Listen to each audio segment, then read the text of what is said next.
دينا قيما ملة إبراهيم حنيفا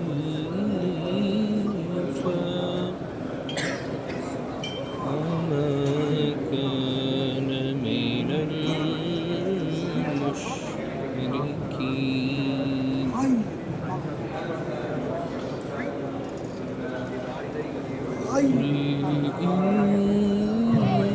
إن صلاتي ونسكي ومحياي ومماتي لله رب العالمين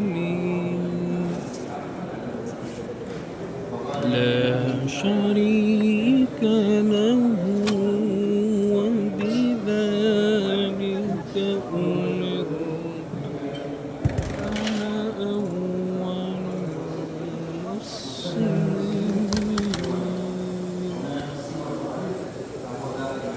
قل أغير الله أبغي ربا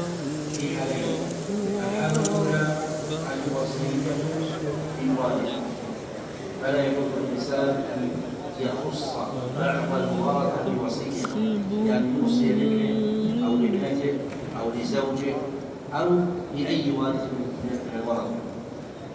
والمسألة الثانية الوصية للأجنبي يعني لغير الوارث بأكثر من الثلث. إذن الوصية المحرمة هي الوصية للوارث لقول النبي صلى الله عليه وسلم: إن الله أعطى كل ذي حق حقه فلا وصية لوارث. والمسألة الثانية الوصية للأجنبي يعني لغير الوارث بأكثر من الثلث، لأن النبي صلى الله عليه وسلم قال: إن الله تصدق عليكم عند وفاتكم بثلث أموالكم. لكن إذا أجاز الورثة المرشدون الوصية للوارث أو للأجنبي بأكثر من الثلث فإنها تنقض. فلو أن شخصا مثلا وأوصى وصية بشيء ذلك ثم مات فإن رضي الله عنه هذه الوصية أمر وتنفذ، وإن لم يرضى بذلك فإنها لا تنفذ. وهكذا وصية النبي فتكون وصية حتى لمن ترك خيرا لا كثيرا أن يوصي بحدود الخير من بلاد الزمان والصدقة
Hey.